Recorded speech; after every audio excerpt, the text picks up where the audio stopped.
Welcome to the Austin All Day Podcast. This is episode 5, and here with me today is Chef Jeff Beech of Royal Fig Catering, a proponent for local ingredients and a believer in everyone in the kitchen, from the dishwasher to the farmers and ranchers in the fields. Stick around because Chef Jeff and I get into some heartfelt moments when we discuss the late Anthony Bourdain. You guys sit back, grab a drink, and check it out.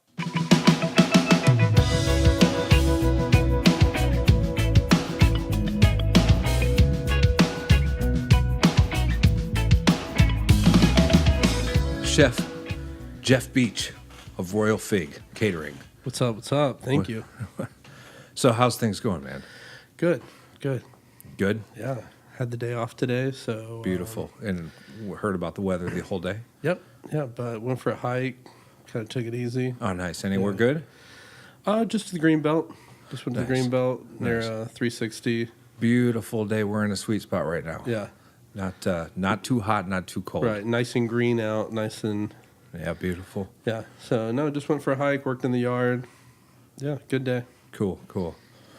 So, I mean, right off the bat here, I kind of wanted to get into the Royal Fig Catering. Yeah. And kind of maybe a little bit of your past.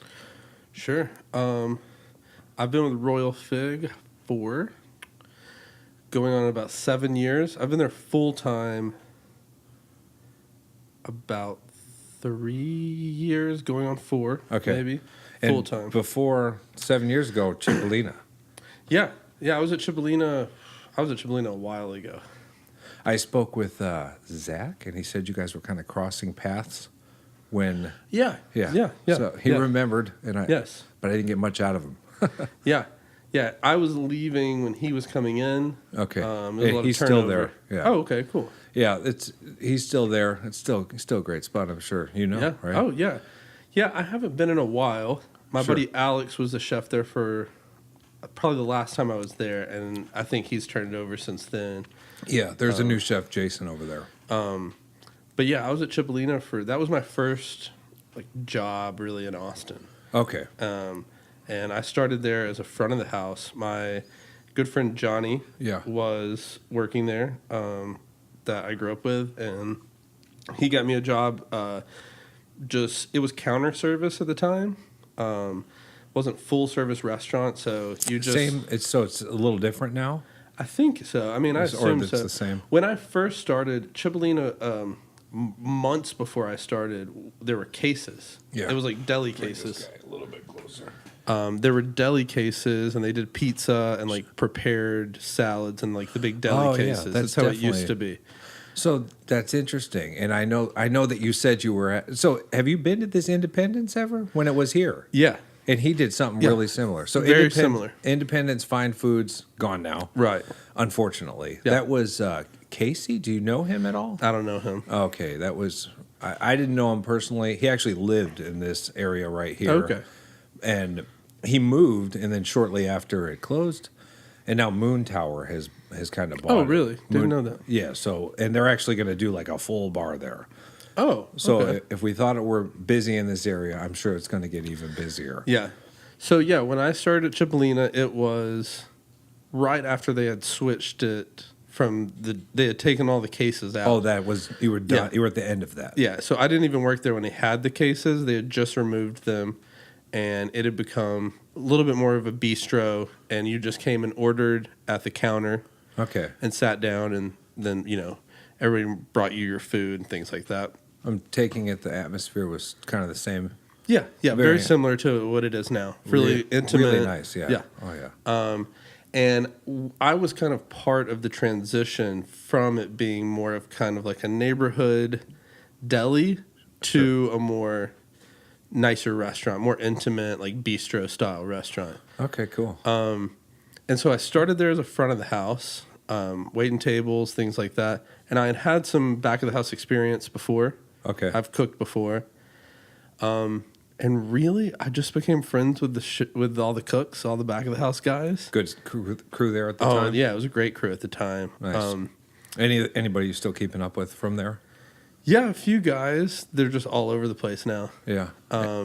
But I became good friends with those guys, and they literally just put me on the schedule as back of the house one day. Oh yeah, and they were like, "Yeah, you're with us now." You were spending too much time back there. Yeah, okay. And they were just like, "Oh yeah, by the way, you're back of the house now."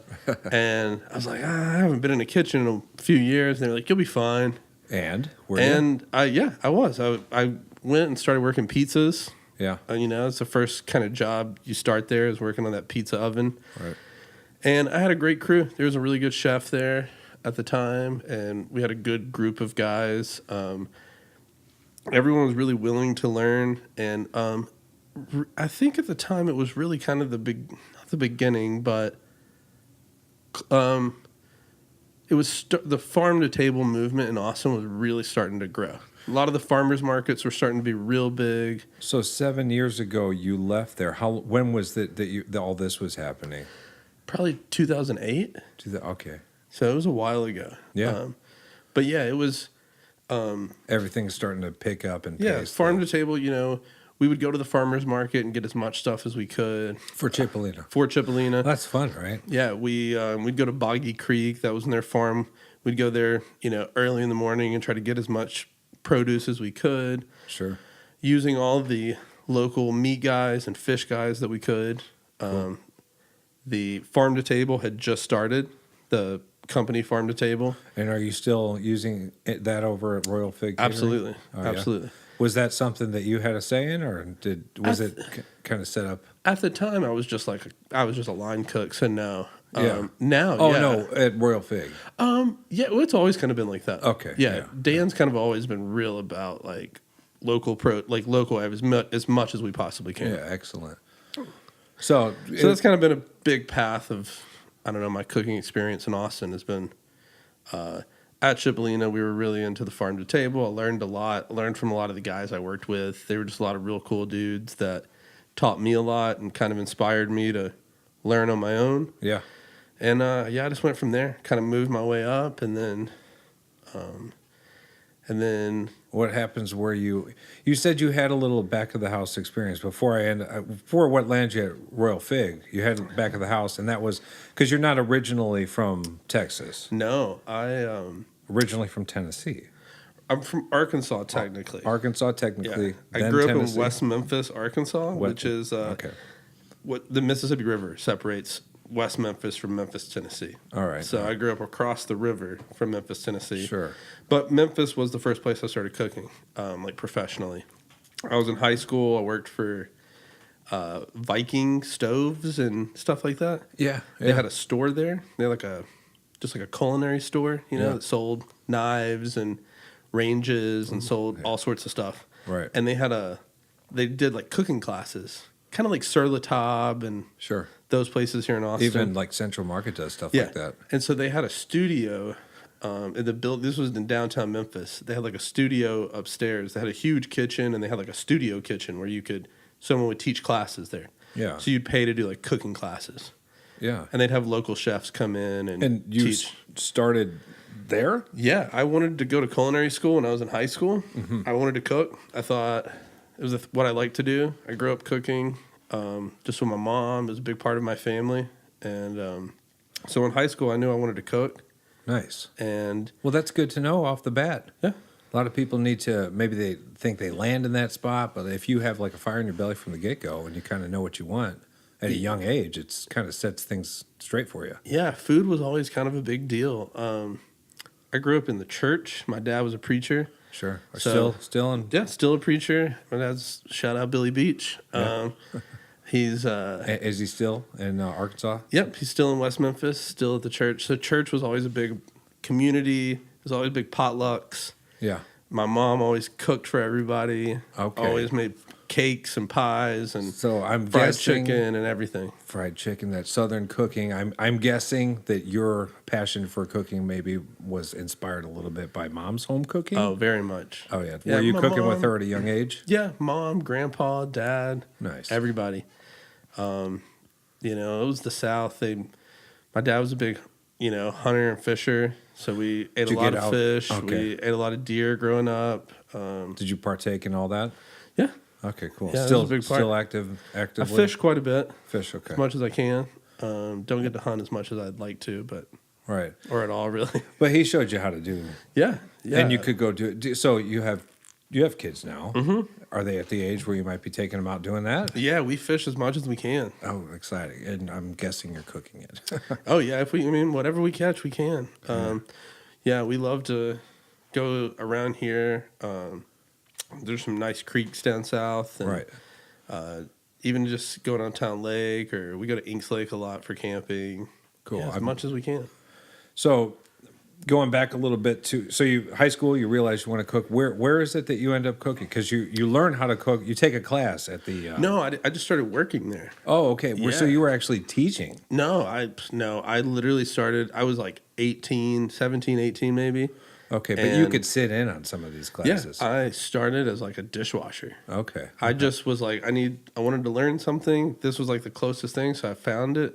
And did you kind of progress there from dishwasher? Yeah, I went there and was like, I want to go to culinary school, or I want to cook. I'm in high school. I just want to get some experience. So they're like, you can wash some dishes for us. Yeah. And I did some basic prep. Like I would just pay your dues a little bit. Yeah, I would just do some basic, cut some onions and garlic and herbs and basic mirepoix, and just set them up for class. They'd ask me to do some. I'd come in early and they'd teach me how to cut some stuff. But yeah, during the class, I would just kind of bust what they needed me to do, and I'd go in there and French just wash dishes. Techniques we're talking. Yeah, and there were. Or they were branching out. There were a mix of everything. Okay. That was what was cool. Is they'd bring in, one night they'd have like a sushi night, and so they'd bring in a Japanese chef from a sushi place in town, and he'd teach a class on that. And one night they'd be doing, fruit carving or something like that. So one night they just pasta, things like that. So I would just kind of sit in on classes. So you landed in Austin to Cipollino. Am I guessing that maybe you've gravitated towards Italian, or was that just like No. Do you have a favorite cuisine? I mean, you kind of got exposed to them all when you were kind of wanting to learn it, which is unique. Yeah. Because some cooking schools, like Le Cordon Bleu, for example, is focused on a French technique. Yeah, I think I just got thrown in wherever I got thrown in and just kind of learned along the way. But didn't pick a favorite cuisine. No, not really. Just enjoyed cooking in general. Yeah. So that was in high school. That was like kind of my first cooking job. That's a good first job. Yeah. So washing dishes, just doing some prep work. There were some nice, there's some really awesome ladies that just kind of taught me a little bit here and there. Sure. And then still remember them all by name, I'm sure. Possibly. I remember there was a French one, and she was cute. Okay. And I remember she was like, I was in high school and she was French. I was like, yeah, she's. What do you got to show me today? Exactly. I was like, I'll do it. I'll wash whatever dishes you want. But so that was my first job. I was planning on going to culinary school right out of high school. Yeah. I was going to go to one in Denver. I was going to go to the Art Institute in Denver. That was my plan. And then the summer after high school, I didn't want to move away because all my friends were staying relatively close. A little bit of a heartache. Yeah, followed a girl and went to college in Arkansas for a year. Community college? No, I went to like this small Baptist college in Arkansas. Okay. Just a little liberal arts college. Met a lot of great people, good friends. And then I only was there for about a year, and then I actually moved to Connecticut. Connecticut? Yeah. And how quickly did you leave Connecticut?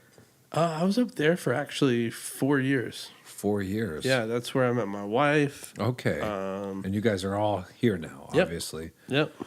So Connecticut, that's an interesting transition. Why? I had to get out of the South. Okay.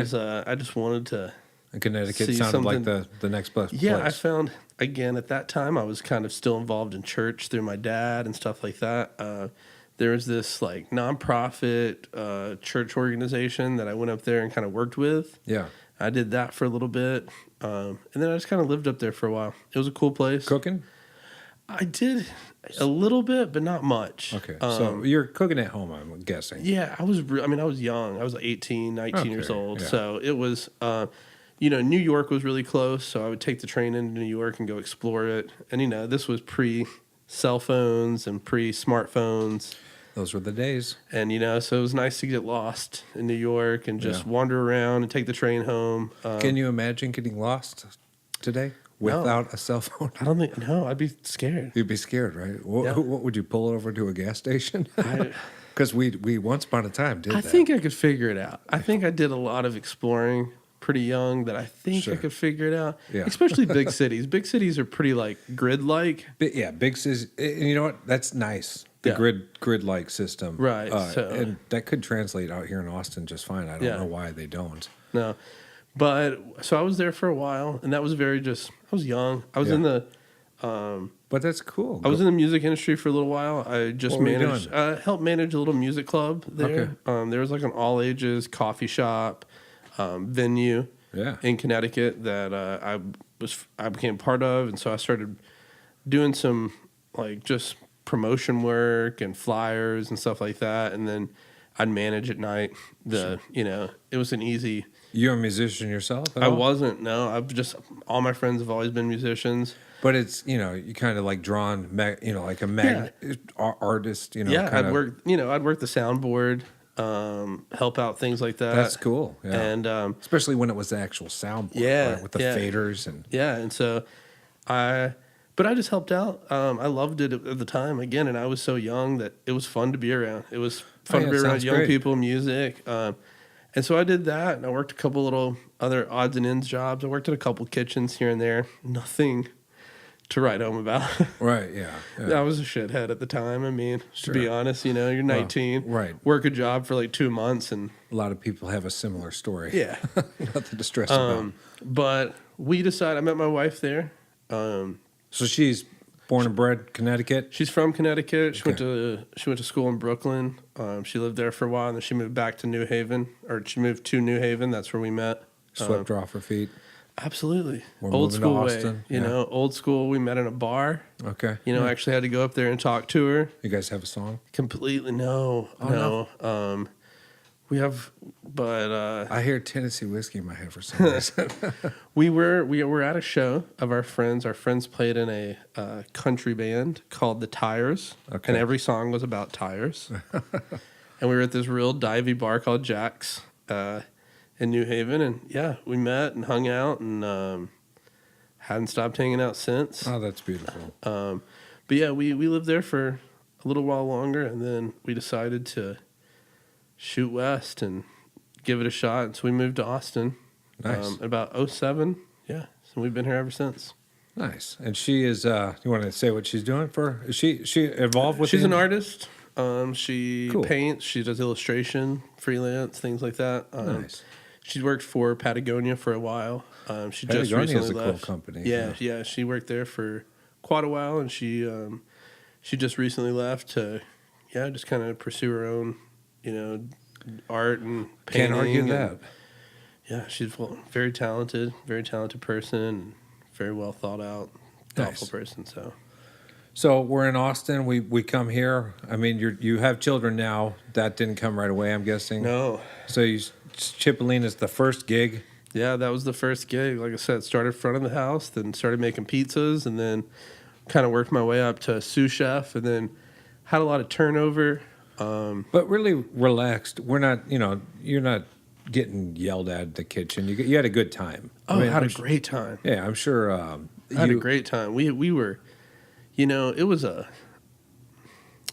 hate saying it's like an old school kitchen, but at the time, that was when I learned about Anthony Bourdain, and I remember reading, Kitchen Confidential, and him talking about right there.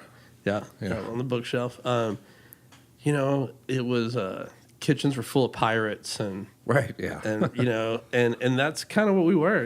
We were so interesting. Let me ask you, that's your experience as a chef, your culinary career. What's your take if you just fast forward to what it's like today? Has I like the word like it's like a pirate ship. What do you think now? Because it's a lot more PC. Okay, I didn't want to put words in your mouth, but you maybe on your toes a little bit. No, I think it's a little bit more PC. I think that it's still like that in a certain way. I think it's still that family environment. Definitely. You work, kitchens. You work real tight with people. You're there with them day in, day out. You can grinding pick it up out. on nuances. You can tell what kind of people may or may not want to hear out of your mouth. Right. And I mean, a lot of people say, I just listened to a podcast with Aaron Franklin. Okay. And he said that, he runs his like a band. And he runs his restaurant like a band, and he hires people that way. And the prep is like, practice. And the cooking is like practice. You do it day in and day out. And service is your show. And that's interesting. And, you're a family. If you don't gel well with each other, then, somebody's going to get the boot because you don't fit. Right. But I think kitchens are tight-knit places. But, I think back in the day, again, I was also, I was young. A little bit younger. You're a little more loose with how you're carrying yourself. And with life, It was very you fun. grow up a little bit, a little life experience. Work hard, play hard. Yeah. It was very much that kind of environment. Right. We loved to work and we loved to play for sure at that time. But I learned a lot. And I had a lot of guys that really inspired me to learn. And were they local guys, or were you like Anthony Bourdain, of course? They were local guys. They were all guys who grew up here in Texas. Jeffries is across the street there. Yeah, was there anybody there? You were? Yeah, we worked in Jeffries a lot. That was back in the day, and Jeffries is pretty well known. Yeah, and this was long-standing reputation. And this was before it was bought out. So this was still when it was Jeff Weinberg owned it, and Ron Wise, and it was the original. It was still when they had the old school menus, and before they somebody bought it out and kind of returned it, in the last few years. But yeah, we worked over there a lot with them. They came, we were the same owners. Sure. And so if we needed stuff, we'd go over there. They needed stuff, they'd come get it from us. If we needed machinery, we needed to go borrow something, they were always cool. That's cool, especially because it's literally a stone's throw away. Yeah, and it was, Clarksville's a cool neighborhood. It was such a cool neighborhood. It was a great place to first start working at in Austin. It was a great representation of Austin. It was a real old school part of Austin. A lot of old school people coming in. It's a beautiful area too. Yeah, it's gorgeous, and we were the little neighborhood, place, and we were doing really good food. I thought at the time, we were doing. It still great feels food. Like that over there. Yeah, I mean, I passed by there today. Yeah, it was a fun environment. I mean, at the time, those were some of the glory days of cooking for me. It was working the line. It was hot. It was, grinding in, day out, and it was fun. Yeah, the glory days for sure. Yeah, right? Yeah. So I'm interested. I'm interested in a couple of things because I kind of want to ask you about actually working in a catering company, but I also want to know, Cipollina, you've got this great crew. You're looking up to some local people. Anyone else you want to name real quick, or? Most of those guys have kind of went off and done their own thing, like just working for other places. So yeah. But still, you were inspired. Yeah, absolutely. I was inspired, and then I got married and had kids. Right? So that's the kind of that was the transition from there. I was still young. I was still in my mid-20s, and but I was ready to transition. And so I left and went and started working for Whole Foods. Oh, Whole Foods. Yeah. What year was that? 2010. Lamar. Started at Lamar. Lamar. That's the place. Yeah. It's got such a mystical essence to it. Yeah, it's you meet a lot of people there. You do, and I'm sure you still know, and they're still floating around. Oh, I don't think I can go to a restaurant or a bar in Austin without running into someone I worked with at Whole Foods at some time or another. And I hate to go off on a tangent about Whole Foods, but Whole Foods has gone through some really drastic changes, specifically since 2010 to present day. Oh, very much. But now they're Amazon. So now they're Amazon. That's for starters. It's a different brand. It's a different company. Yeah. Different company. Jeff Bezos ruling the world. Yeah, pretty much. Taking it over. Taking over the world. Right, but we've seen Whole Foods change. We're even in the back of the house. Yeah. Okay. Yeah, I started. There was scratch cooking at that time. Yeah, absolutely. I started at the kitchen, there were two little venues back then. Yeah. There was a seafood one, which I believe is still there. Okay. And then there was like an Italian pasta one. Yeah, the Trattoria. Trattoria. Yeah. Yeah. They I think they've it. redone it, but at the time it was those two, and then there was like a little vegan place that we kind of had to do, but we were one team. Kind of had to do. We were kind of one team, and it was chill. We had a couple pasta dishes, and then the seafood. You had a couple dishes, and you made daily specials, and so we didn't really work in the big kitchen. Yeah, we kind of worked out on our own. That's nice though, and occasionally stroll through the big kitchen. Right, hey, we had guys, to get stuff from the kitchen. Yeah, sure. Yeah, the walk-ins were still in there. You had to still, grab everything from there. So you can go to that Whole Foods now and still see people that have been there since that place was in the first location. Absolutely. Which is very humbling, but it adds to like that mysticism I was saying. It's just a great place. I used to go there and you'd smell the barbecue first thing in the morning. And there was just something beautiful about it. Yeah, Lamar was a great place. It was fun. Not past tense. It still is. Yeah. It still I'm is. sure it is. It still is. And again, it was fun. It was you get so many people. It's like I always said, it's like working there is kind of like, it's like a small college or like a school.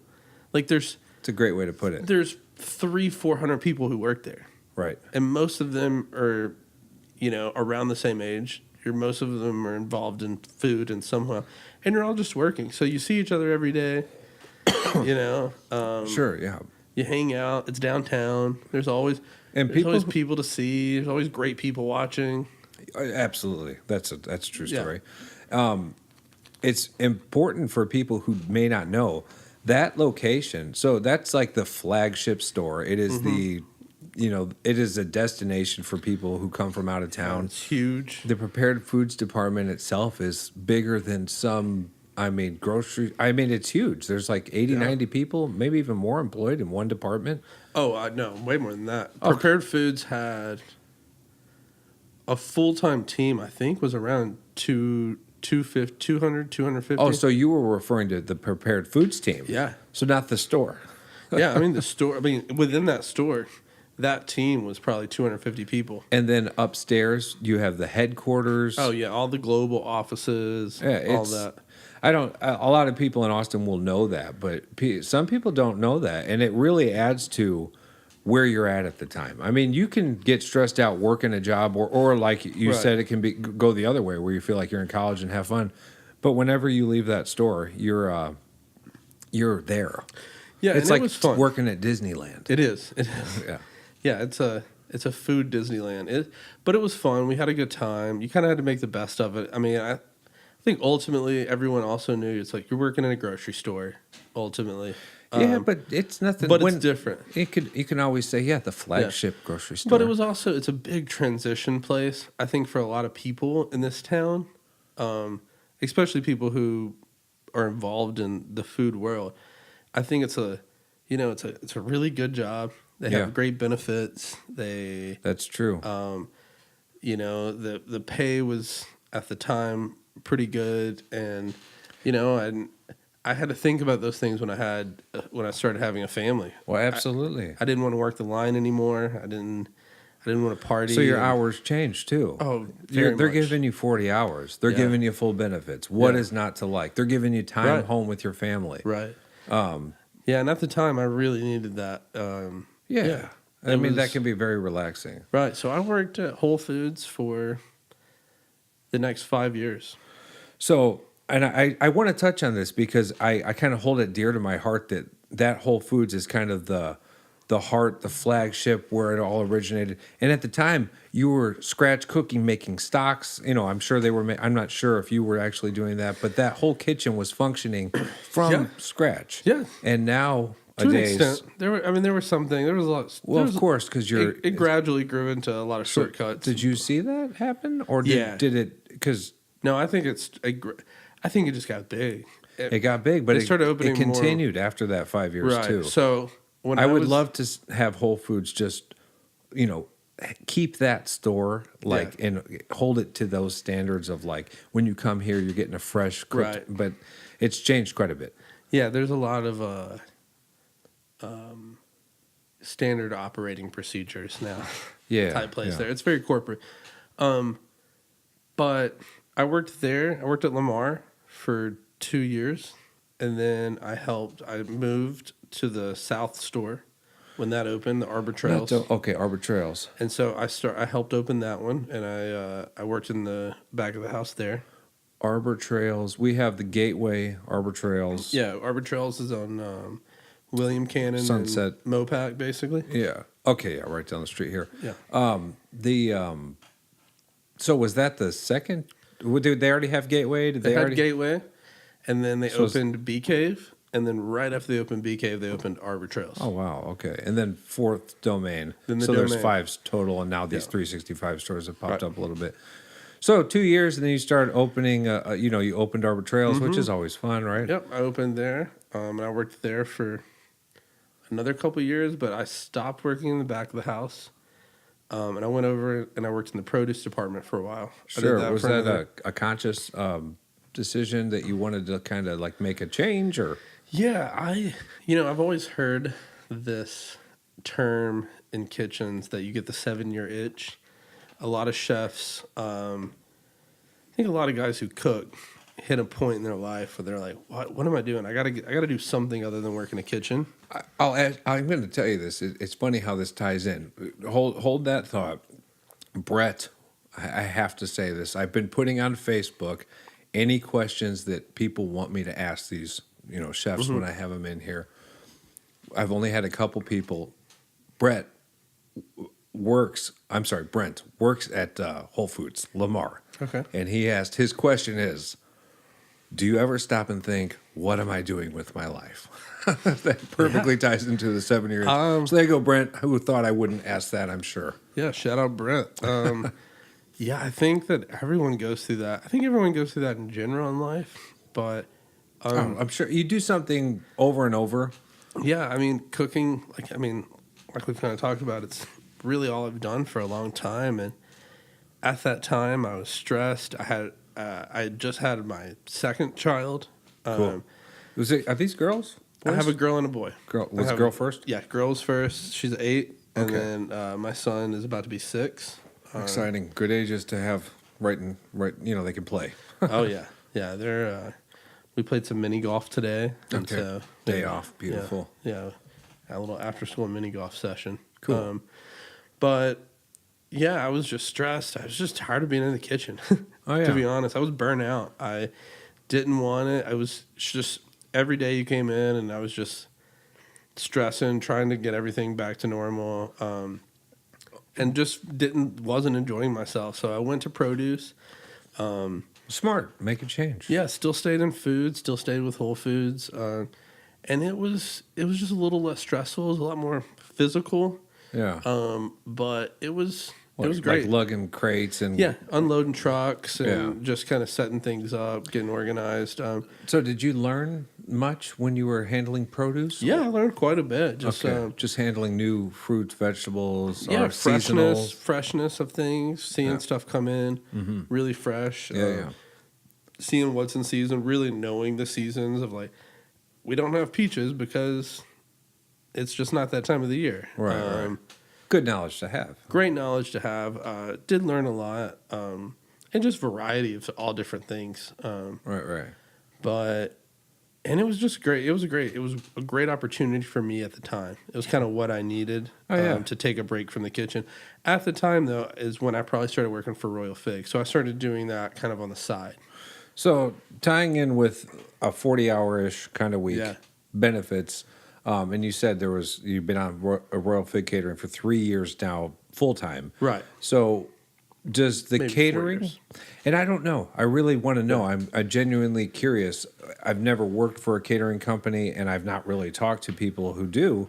Is it kind of carry over to that? I mean, in a kitchen, we think, somebody's, 70, 80 hours on their feet, Yeah, I mean, when it's like we're in wedding season right now, and we're in the midst of it. So you still go through this? Oh, hell yeah. But it's at a more appropriate time in your children's life. You took a little leave like a little break for yourself. Right. And now you're back into this. Yeah, so I started doing it just kind of like most catering, just kind of, it's a great way to make some extra cash on the weekends and things like that. Were they, because really right now they're pretty well known, Royal Fig. Yeah, at the time they had just kind of started. They were probably doing 2 or 3 events a week, so I was just kind of helping out, I just kind of another set of hands helping serve dinner, things like that, just kind of show up to an event. And I'm sure, were you doing the produce? I was doing produce at the time. Oh, I'm sure that was like a honeymoon period, being in the kitchen again. Right. So it was, and I worked real early in produce, so I'd kind of get out in time, and then I'd go work an event, make some extra cash, things like that. So it was great. It was fun. And then Dan, Chef Dan. Yeah, Dan, who owns Royal Fig, Dan Stacy. We became pretty good friends, and he asked me to come on. I guess about 4 years ago. Yeah, we were in Westlake at that point. We had our office was in Bee Cave. Yeah, that little house. Yeah, little house, and it's like a cottage. Yep, is it exactly still there? I believe it is. I think there's another catering company that still works there. It turned into like a little pasta cheese shop. Oh yeah, interesting. So a little like an artisan shop, and then I think now a caterer has moved back in. Mm-hmm. That area's growing, and as you said, we were talking a little bit. The new Sway. Oh right. Kelly Hudson. You know what? Shout out to Kelly Hudson. We opened this bottle of whiskey that you brought in, the Dickel. Yeah, thank you. Yeah, very good. You are not being forgotten as it goes down smoothly. But that's over there, and so I'm sure you would have been there if the Royal Fig was still there. But would you guys expand because it was getting bigger? Yeah. Oh yeah. And you guys are over on William Cannon now. Yep. Yeah, it just kept growing. We just kind of got busier and busier. Our lease went up on that house, and we had outgrown it way before that, probably. Sure. And so we moved to William Cannon. Which is great, right? Yeah. Oh yeah, business is great. We moved to William Cannon and Manchaca area, which is right down the street from my house, which was a big deal for me. That's awesome. I stay pretty close to there, so that was a blessing, and yes, and I've been there ever since. And again, when did you? So you said 3 years full time. What happened? Produce the whole time? I was in produce, yeah, and then I was just doing the catering on the side, and then just decided to go catering full time. Dan says, "Let's go." Yeah, I worked. He needed you. Yeah, I worked a few things with him. We did ACL one year. We did some other events, and and then he came and just asked me to come on full time as a sous chef, and so I came on, and it was a really small knit group of people at the time, and a lot of change there with the guys. We've over the years we've had change for sure, just in and out like any restaurant or but I'm thinking business. You've been there, you kind of gravitate towards a good crew of people. Yeah, and I just kind of moved up after process of elimination. Yeah. Well, that's a good thing then. Yeah, and you tend to be more reliable with children. Yes. Yeah, and I've kind of I personally am the kind of person. I've only really worked at 3 places in Austin. I mean, I really worked at Cipollina, and I worked there for about 4 or 5 years. Right. About 4 years. And then I worked at Whole Foods for about 5 years, and then I've been at Royal Fig now 3.5, 4 years full time, and then been doing that before. But I've kind of, I'm a person that gets comfortable and stays at a place for a while. Whereas a lot of chefs get bored and I feel like move in and out of places. We've also, it sounds like, and I'm pretty sure that it's safe to say that you take, your family's a big priority. Mm-hmm. And maybe where someone might choose, not to say you're not passionate about cooking, but someone might choose to chase that more than they might choose to, watch their children grow up. Yeah, I think it's a balance. I think it's a balance of life. I've been around this industry for a while, and I've seen a lot of people, seen a lot of chefs who are super passionate and super hardworking, and I think that's awesome. But with any trade, with any art, with any passion, when you put fully in there, a lot of times other things suffer. And this is true. And I think life's about a balance. Like I love cooking. I'm good at it. It's what I've done my whole life. But I also, I like being a dad. I like seeing my kids grow up. I like having a good time. And is there anything that you're doing like as a hobby or personally, or that you guys are doing as a family? I mean, you went outside for the hike, outside. Anything outside. We try to stay outside as much as we can. Camping, fishing, hiking. Yeah, we love to be outside and outdoors. And we're in the area for it, right? Yeah, Austin's great for it. And the surrounding areas. I mean, anytime we get a chance to go camping, we're out there. We love it. Sure. So do you get? There's been you said the farm to table thing was coming into place. Yeah. You've kind of seen this grow a little bit, and you've been very much. Yeah, you've seen it happen. Is there anything that's like popped up that's kind of caught your attention where you said, maybe if I didn't have other things going on, or is there like maybe? Do you have any kind of desire? I know you're comfortable, which I'm very similar, but is there any maybe desire to kind of move up or not so much move up, do something else? Oh, of course. I mean, I think that all the time. We'll see. Yeah, we'll see where the journey takes me, but I definitely have a lot of ideas of where I'd like to go and what I'd like to do. I mean, I'm just here for the ride for a little while. So I mean, we'll see where the family takes me, and right now I'm happy in Austin and what I'm doing, but I mean, we have a great food scene in this town. It's a wonderful. We do. We've got a lot of really great food, and we've got a lot of great farmers. We've got a lot of produce farmers like are great. You can get great meat. Obviously we're in Texas, so beef is. You can get great beef, you can get great pork. The coast is, there's we getting redfish and snapper from the coast and other things. Getting Gulf oysters, anything that we can get. Austin's a pretty great city for getting a lot of local and surviving locally. There's so many great farms and great cheese companies and great grain companies and. All of it, Yeah, that's interesting. And we try to support and use all of them with Royal Fig, and it's nice to partner with all those people. Oh, definitely. Yeah, that's an interesting point, because Austin is growing very quickly, and it's a great thing. But if you really take a look around, I mean, I feel like we're at the tipping point, because there are certain areas that are about to be developed that I'm not sure what's going to happen next. I know we're going to see new restaurants and new things, but utilizing these local, farms and companies, that's hopefully other people, which I'm sure they will, with the way that the trend is kind of today, that people will be utilizing those things. Yeah, I hope so. I mean, I'd love to continue to support that community. I think Austin's got a really cool food community. It definitely does. That we can use local things, and everybody kind of tries to work together to, help each other grow. I mean, it's hard because it is a big city and places come and go, Oh, yeah. Yeah, they easy, do. Easy, and we have, I don't know how many food trucks in this town that, again, come and go. And they come and go, and it's really, I love the food trucks. I love the people working in those food trucks, because they tend to be, like, the most passionate people. Like, if you go to a food truck, typically you're going to leave very, very happy, because they're really putting their heart into it, because they're dreaming. They have a fire in their belly to make you happy.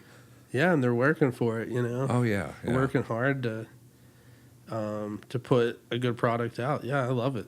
I mentioned Moon Tower. I talked to Camden, who works at a diner on Old Torf, and he's got a food truck called, it's not called, I'm spacing on the name. It's not called Independence, because that was the name of the place next door, but it's something, and I'll mention it when I think of it. But he's going to be at the Moon Tower, which is a great spot for food trucks. Yeah. And I was also going to point out that Native Hostels on 4th Street. Are you familiar with that? Yeah, is that on the east side? It is, yeah. Yeah, my wife had an art show there a few months ago. It's a cool spot. It's a cool spot, and they kind of just redesigned. They did have a kitchen, but they redesigned it, so they're going to have a food truck or trucks. I know truck for sure. Cool. They're, for, a set amount of time, and then another one will filter in there. But there's so many places. But, the Moon Tower here is a great spot. Have you seen down the street? Yeah, the South Austin Beer Garden. Okay, that's going to be amazing. I'm excited about that. That looks great. Yeah. Anything in our neighborhood that opens, I'm fully supportive of. Well, it's happening very quickly down Manchac here. I mean, we saw Southside Flying Pizza. As soon as I saw that, I said, "Oh, I guess everything's coming." Yeah. And I mean, you've got the King of Barbecue Valentina's down there. I know. I was talking to Chef Josie about that, and I know I should go there. You haven't been? Oh, God. You haven't been? I should stop saying that and just go. Yeah, dude. I can't believe I can't remember the name of the food truck that he's going to put there.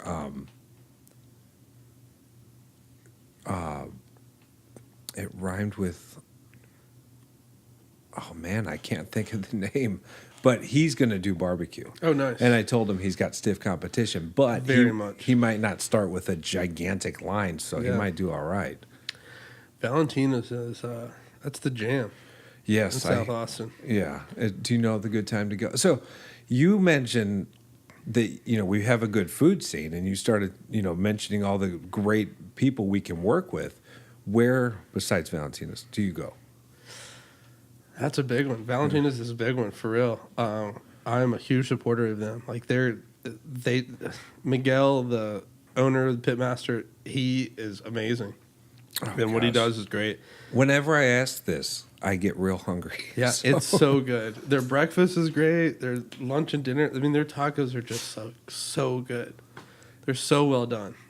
I'm starting to feel a little embarrassed that it's so close, because we could literally run out of here and go down there. Other places, probably south. Sure, south. We'll just keep it south because that's close. Evangeline Cafe. Okay. On Brody. It's a Cajun Creole place. Great, right. Great food. Yeah. Great food. Great environment.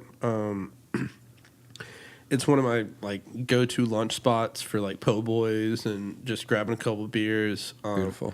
Really cool place, fun environment. You really feel like you're in New Orleans, type place. It's real tiny. It's in a little strip mall. You're a fan of New Orleans? Oh yeah, but it's one of those places. You look on the outside, it's just it's in a strip mall, but you walk in and it's real tight. It's dark. Oh, I'm going. And it's got shit all over the walls.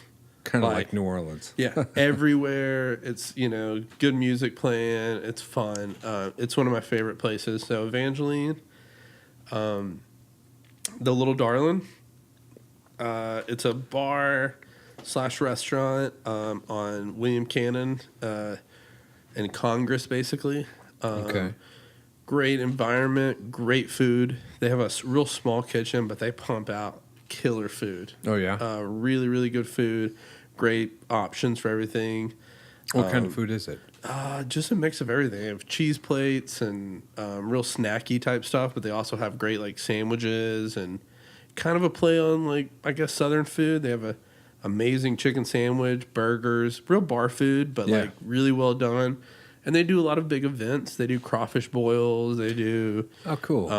They'll have a big fried chicken day where you can get a bucket of chicken. They do all sorts of stuff, man. It's that place is great, and their food's killer. Can't beat a bucket of fried chicken. Yeah, and then I would say my third is there's a food truck at the brewery of St. Elmo's. Okay. St. Elmo's is a great brewery on Ben White. And that's another good spot for these food trucks. Yeah, and they have there's a place called Soursop that is killing it. Okay. They have now 2 food trucks. They have Soursop at St. Elmo's, and then at Zilker Brewery, I believe it's called Spicy Boys. Okay. Is their other food truck. And it's like a Thai food truck, but it's a play. They do chicken sandwiches, and they have burgers, and they have wings and stuff like that, but it's all Thai flavors. And Their wings, maybe. Like, their wings make me want to just go every day and eat wings. And I realize I can't, but I want to eat them every single day. They're that good. Oh, yeah. Well, you can, but you just might regret it. Yeah. So, shout out Soursop. You guys kill. Oh, nice. Cool. Those are actually excellent suggestions. Yeah, so that's South Austin. I mean, those are all places I like to go relatively close. Yeah, definitely. But you got to go to Valentina's for sure. I know. I need to. That'll be taken care of. Yeah. I mean, it may even be taken care of tonight. Yeah, their tacos, their brisket taco is just what I go for. But he runs out of stuff, right? They do. Yeah. Okay. So do you know? Yeah, but he's pretty good about it. Okay. I mean, it's not like Franklin's where you're going to run out by 1 o'clock. Okay. I mean, you can still go for dinner. Yeah, Franklin's, I've heard that, I mean, I'm not sure the whole, but I'm sure I've heard that that's where he likes to go for barbecue. It is. Yeah. It is. And it's great. Like, I mean, I'd say you're definitely going to wait, but it's worth it. Oh, yeah. It's worth the wait. Every time I drive by, I see a line. And I think that's why I haven't gone, because I'm just, I mean, I'm out all day. Yeah, I get it. When you see lines, when you see a lot of traffic, and when you see lines, it just translates to not for me. But I can't go on any longer.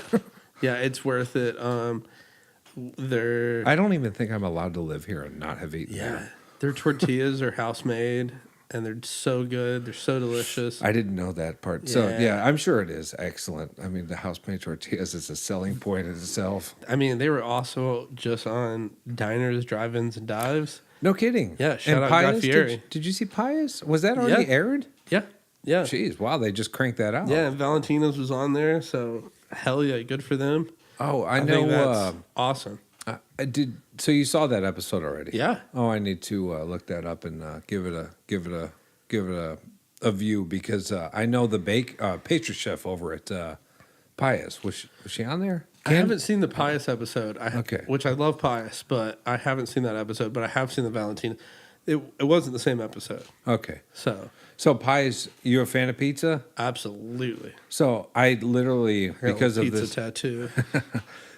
dumb question, who doesn't like pizza? It's like the world's. I mean, you can live off pizza. Most people. I know I could. So earlier we were supposed to have a hailstorm, supposedly. Yeah. We've been hearing about it all day. So I can't store my truck outside if we're going to have hail. Right. So I met my mother at Via 313. Great place. Yeah, we ate pizza together. She took my truck. I took an old truck that's okay to get hailed on, or I can fit that truck in the garage actually. But so I had they do specials now. Via does. They do specials. Wow. So the special right now is buffalo pizza, which is good. And I heard they had like lobster pizza. Yeah, a couple months ago. Wow. I have the type of buddies who call me up with these big dreams that we're all going to go out and go, and then we talk about it for the whole month, and it never happens. You're from Chicago, right? That's correct. So how do you compare Via being a Detroit-style pizza to the old deep dish Chicago? Oh, in my opinion, because when I eat a piece of pizza, I pick it up with my hands. Yeah. Even if I have to fold it, I'll fold it if I have to, but I usually just eat it with my fingers, with my hands. And a deep dish, you don't eat a deep dish with your hands. You got to go with the fork. And you have to cut it with the fork. There. Yeah. And I actually never liked that. But I will say, just a regular pie from anywhere in Chicago, I can't explain what is actually happening, but there's a completely different flavor. It's just it's in the grease, it's in the cheese, it's in how hot it is when it hits your mouth. But Chicago just does pizza differently than. I mean, that's why Via 313 is so good. It is a really good pizza, and the crust is just that's it, buttery and gotta garlicky. go for a corner. It's so good. Go for a corner piece and you're set. So they're collaborating with Juniper on East Side, and cool. And I guess the chef's name is Nick apparently. So the new place is Uncle Nicky's. Oh, cool. I'm not sure of the location. I thought I did like a quick, not enough to feel confident, but I thought it said something about being on Duval. I'm not sure where it's going to be, but I believe they own also Nickel City. The bar up on East Juniper. No. Oh, Via 3. Okay. Yeah, that's their bar on East 11th. And Via 313 is just killer pizza. Oh, amazing. It is, well, to me, it's the best pizza in Austin. Yeah, and again, I remember here and down in South Austin, I remember when it was just a trailer. Yes, on the east side. No, well, it was just a trailer in South Austin. Oh, really? Yeah, they used to have it parked. There used to be this old bar called the Red Shed. Okay. And they were parked out there. Wow. And with those Detroit... the Red Shed's closed since now. But yeah, what intersection was that at? It's at if you're coming off of Congress, or if you're coming down South First, coming south, you can turn left. There's a street called Ralph Albanado. Yep. There's a police station and a fire station on there. That's my shortcut to get home. Okay. So between there and Congress, that's where that little street goes. At the corner of Congress and Ralph Albanado, there's a little bar. Oh yeah, there's a bar now too. There is. It just reopened. Okay. I don't know what the name of it is. No. So it's an interesting bar. Little South Austin tip. That used to be the last building before you went to San Antonio. Wow. It was that old. Like back in the day before Buda and Kyle and all those places. Oh my that was gosh. like the last stop in Austin before you hit San Antonio. And it was a bar. And so you would go there, I think, to like get a drink and then shoot out to San Antonio. That was like the last stop. And but anyways, yeah, so they had they had a little there. trailer there. That's and I remember so getting it. Good to see them go from that to what they are, because there is not a time of day, past, that place isn't busy. Yeah, 5:30 at night. If you go into Via 313, you're it's waiting. So worth it. It's so worth it. You're waiting. And there's good beer, always good beer. Yep. They got the bar, the full bar. Everything's great. Like all their pizzas are good. My kids love. I mean, just even the basic cheese. Oh, do they throw your kids? Might be too old, but they'll give my daughter a cut of the dough, and she just goes to town. You can just roll it. Yeah. She's always asking if she can eat it, and I'm like, not if you don't want to get sick. Yeah, no, my kids love it there. That's our go-to pizza place for sure. And Austin, I mean, Austin is lacking in pizza. As a pizza, which surprises me. I never understood. I don't understand how Chicago does it. I'm spoiled. When I lived in Connecticut, I lived in New Haven, Connecticut, which they believe was the first pizza in America. Okay. So do they believe that, or is it true? I think it's true. Yeah. There's two places in there in the Little Italy of New Haven, like the little neighborhood that's like Little Italy. There's two places. There's Sally's and then there's Pepe's. Sure. They're right across the street from each other, and they've been in the family for over 100 years, and they both claim that's cool. They both claim to be like the first pizza place. So when you live in Connecticut, especially in New Haven, you're either a Sally's guy or you're a Pepe's. I was always a Pepe's guy. And how luxurious is to pick either one of those while living here, dude. right? It's and it's different. It's super thin. Sure. Super thin crust. Oh, okay, cool. So it's only one kind, right? No, they have a couple kinds? They have all different kinds. But the main kind you'd order is the super thin. But like style-wise, it's all the same. Like, you can get all different types of pizzas. Yeah. But they're all thin. They're all thin crust. Yeah. I've had pizza like that. And they're not, most of the time, they're not in a circle. It's kind of like whatever. A lot of times it comes out on a sheet tray, and it's just kind of like whatever they put in. But they do coal. They have a coal oven. Yeah. So it's super hot. Yeah. And again, these buildings have been around for forever. And it really is. It's all it's like the idea of having a cast iron. It's all flavor just built up over time. Yeah, we would. I mean, obviously your classics. Just your basic cheese or just the margarita. In Connecticut, the big one, the big pizza is a clam casino. Clam casino. And so it's fresh clams, olives, and garlic. That sounds good. It's just so good. So with the crust being that thin and the coal, super crispy. So does it just like cook like instantaneously? Yeah. Well, that's nice too. Yeah, super fast, but it's just thin, crispy, really good ingredients. But the thing is, all the pizza places there were good. Yeah, well, that's kind of how it's kind of like, in my opinion, it's the equivalent of barbecue in Texas. You live in Austin, there's a ton of barbecue places. There is everywhere. I mean, you can't throw a rock, somewhere around here without hitting someone smoking brisket. Yeah. There's really, really good ones, and there's decent ones, but pretty much all of them are still pretty good. Right. Because you have a standard kind of for what it is. I guess same for tacos here, Tacos are most of all the taco places, from whether you're getting it on a street corner at a truck, or whether you're getting it at Torchy's, or whether you're getting it at a nice, super nice restaurant. Yeah, they're all good. Very good. And I think pizza was like that up there. It's like my neighborhood place that I went around the corner. I came from Arkansas. It was pretty damn good to me. Oh, yeah. I thought it was the greatest pizza I'd ever had. So I got pretty spoiled when I moved down to Texas. I was like, but Cipollina had great pizza. There's definitely Via, and I like Home Slice. I think Home Slice is a great pizza. I know it's a more, like an upper, you'd be spending a little bit more when you go there, but Eberly has the craziest pizza. It's so good. And I don't mean crazy like extravagant. It's just the most simple recipe for the dough, and you can taste it. That is a beautiful restaurant. It's awesome. It's awesome. That is what we call in the industry just like, it is restaurant porn.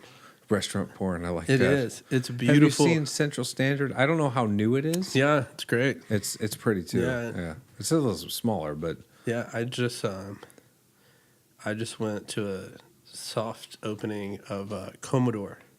Just opened this week. So shout out you guys. Okay. My buddy Johnny is one of the front of the house managers. Nice.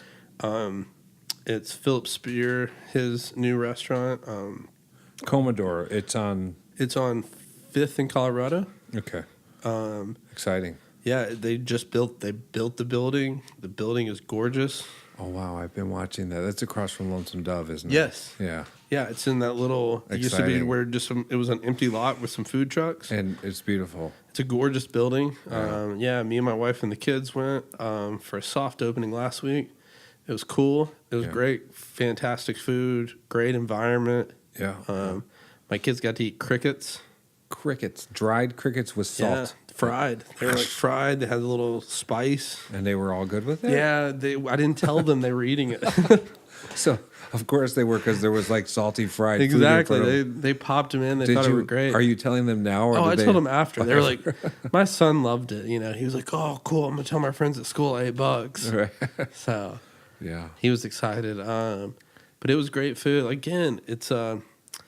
I love this town for food. Yeah. I do, it's a great community. Were you invited to that through Royal Fig or? No, just a friend. My buddy Johnny works there. So Cool. It was just kind of a, we have such a small town, and that is what's so great about it is things can be opening and nobody's left in the dark, it doesn't happen without you knowing.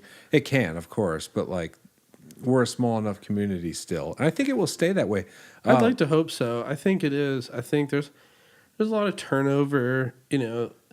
Again, I think that, but that's for various reasons, right? And I think working at Whole Foods, as long as I did, like I said, I think Whole Foods is a big transition place for a lot of people. Yeah, I think a lot of people have worked there.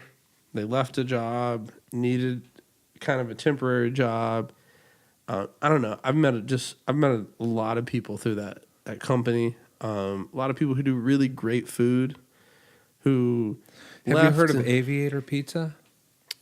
Aviator Pizza. Is that over on Congress? Yeah. Yes. He worked at Whole Foods. Oh, okay. Yeah, I'm not sure when he worked there, but I remember talking to him, and that's his place. Okay, cool. Another guy, I have a good friend, my buddy Richard. He opened a pizza place in Lockhart. Okay. Called Loops and Lils. He worked at Whole Foods for a long time. Nice. Casey with Independence worked at Whole Foods. Yeah. Yeah. Again, there's a lot the turnover of people. to it. It's a lot of people. Yeah. Like I said, there's not many places that I can't go, or you go to a restaurant, you go to a bar, you go somewhere, and it's like, oh, I remember you. I just work with you at Whole Foods. And I really do. I love Whole Foods, and I wish that they could retain at least almost like preserve. Sadly, I'm a Central Market guy now.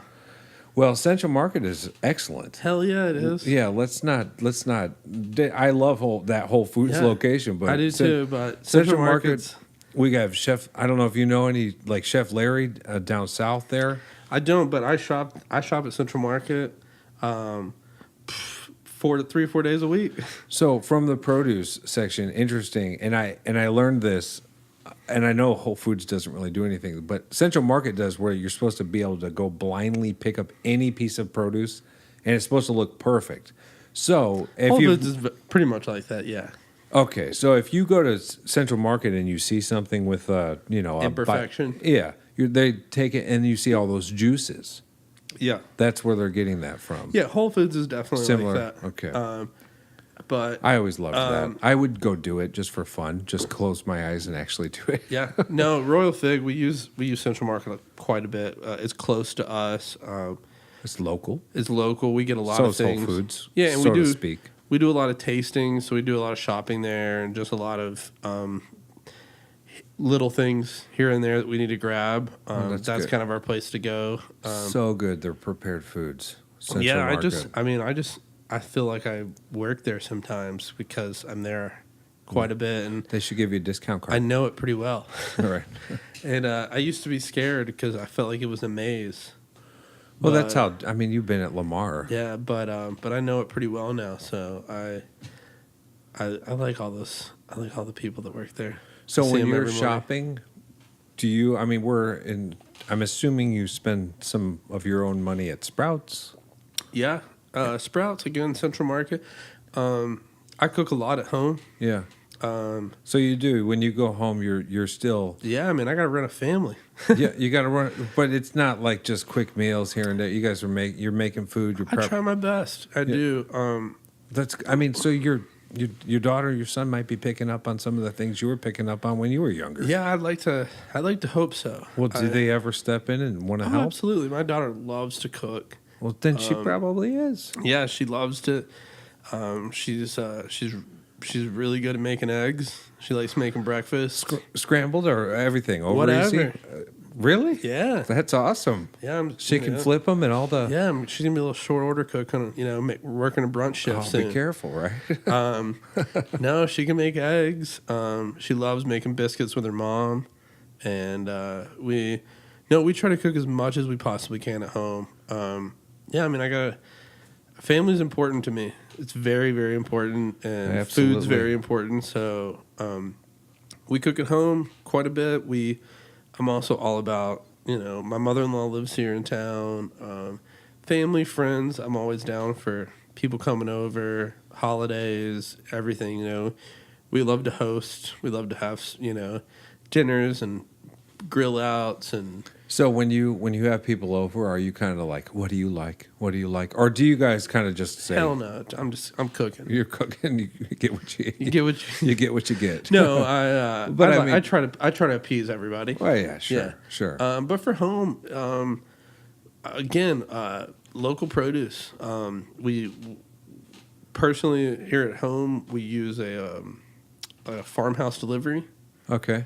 What is it, if you don't mind? Yeah, so Farmhouse Delivery is a company. It's called Farmhouse Delivery.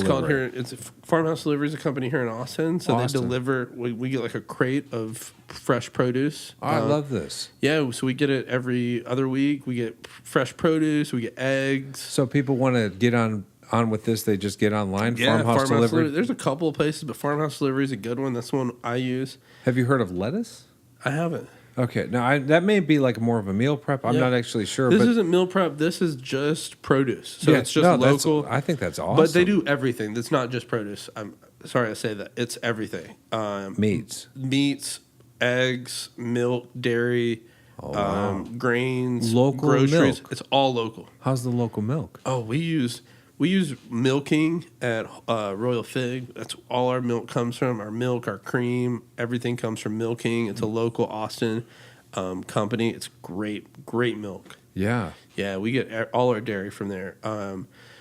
At Royal Fig, we use Farm to Table or we use Truck and Tomato, a couple of different companies that are kind of middlemen between farms and, restaurants and kitchens and things like that. So Royal Fig Catering, You guys do a lot of weddings. A lot of weddings. Anything else? Corporate events, small events. We do a little bit of everything. Yeah. Weddings are kind of our bread and butter. And this is the season. This is it. Right before we've hit the inferno.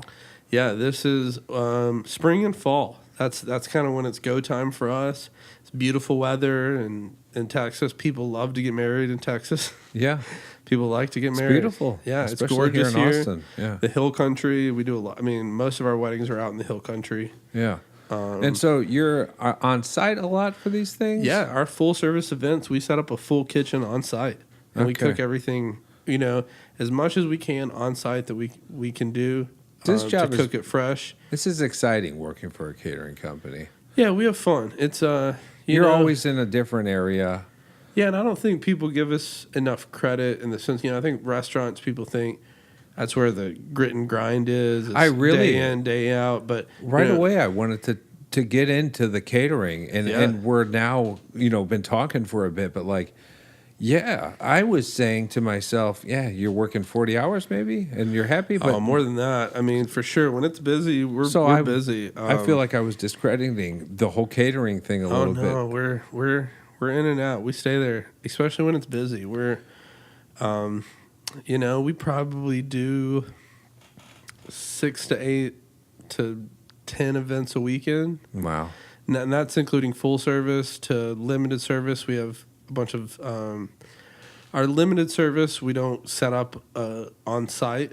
It's a lot of just food is sent, kind of buffet style. Prepped in the kitchen, brought as hot as we possibly can, and then set up into a buffet. But they understand when that's happening, what they're paying for. But our full service, we have chefs that go out, we set up, we do oyster stations, we do huge, cheese and charcuterie boards to, there's all different food stations, and our kind of thing is family style. We really believe in, food is supposed to be, it's kind of a Southern comfort food, family style food. And are you out there representing the meals, or to an extent? I mean, weddings, it's kind of about them. The food, but we try to make our best to make sure they know where they're getting their food from. It's local. I'm sure you get a lot of people who are excited when they're absolutely. I mean, it might be some of the best food they've eaten in a while. Absolutely, and we try to make that. We try to make it an experience. It's better than your normal wedding food. We want to make it extravagant, but we want to make it feel good. We want to make it, food for me, and I think for a lot of people, is a lot about comfort. It's a lot about something that touches you when you taste or smell something. It takes you back to a place that you remember that, it was a happy time. Yeah. For me, it was, my family or, being with my grandparents or whatever. Definitely. Being on the farm. My grandparents had a farm. Anything that it was to, those things remind me of that. And I think that's what a lot of people want. And when you're getting married and you're having a beautiful meal with all your friends and family in one spot, you want that. You want that comfort. You want to know that it's local, it's good food, it's good quality food. And that's the biggest thing. I think at Royal Fig, we cook really good quality food, but more than anything, we use really quality ingredients, It sounds like it. And that was really well said. I like the way you said it. You're getting married. It's about comfort. It really is. Yeah. And along with being about comfort, these quality ingredients, what's more comforting than that? It's that you can trust where this food's coming. It sounds like, Dan's got a really high standard. And absolutely. And it sounds like that's really kind of trickled off onto you and to everything that you do. Yeah, we have a good team. And again, I think food in any category, but especially going to a wedding, when you sit down and you're eating with people, I think that's food starts the conversation. And, it does. When you're at a wedding, a lot of times you're there with a lot of random people and maybe people from here and there. And when you sit down to eat and it's good food and it's good drink and you're having a great time, that's where conversation starts. That's where relationships build. That's where things, but it's got to start with there. And I think that's with any food. Right. Yeah, definitely.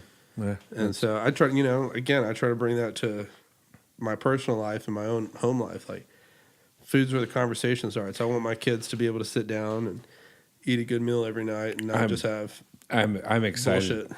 Oh yeah, I'm excited for these the youth in Austin right now to see what happens when they start to get older and do their own things, because it is a very cool scene and a very cool time right now. And with fathers like you out there, like with those kind of ingredients at home, I mean, that's beautiful. Can't ask for much more. And they might not know it, but if she's making over easies and sunny sides up, she knows what's going on. Yeah, she's got it down. But yeah, food's important. Meals are important. It's good to sit down at a table and talk and put the phones down and put the tablets down. And Oh yeah. It's 2019 and we're all, we all get wrapped up in everything else going on in the world. And so it is very easy. And I think what you're kind of getting at is, if you've got some good food and the opportunity to just say, you know what, we've got the opportunity to turn our phones over. Yeah, let's just talk. Let's just eat. And it can be rare. It's just hard. sad, but it makes it actually more enjoyable to sit down and actually do it. And I think that comes from, my upbringing. My mom made us sit down and eat dinner every night. How are you implementing that at home? You okay? You guys are doing good? Yeah. I think that, like I said, I try my best, and I try to make some staples that I want my kids to like. But also, I love, my biggest thing for my kids is like, you got to try it. Yeah. If you don't like it, that's fine. Sure. But you got to try it. Does it always work from a father to a father? I mean, sometimes, but my have kids more are luck. pretty good, man. Yeah. I mean, they ate crickets the other day. They also ate chicken liver mousse. They like if it's good, they like it. They really do. They're kids. Oh yeah, but yeah, we try our best to. We just want them to try it, especially with vegetables and things like that. Again, with getting all this local produce, it's whatever seasonal. So we get a lot of stuff that maybe I wouldn't have bought at the grocery store, and you just I just work with it. And so, if it's in season here in Austin, and I'm gonna cook it, and I want them to try it. Oh, I encourage anybody who ends up listening to try that service or one of those services, and I actually will. That's awesome. I'm not familiar with that. So yeah, it's great. It's easy. That's the biggest thing. It is easy, right? And you get quality stuff that you're not getting anywhere else. Do you frequent the grocery store for stuff? I do. I mean, again, I run a household, so it's just shout out HEB.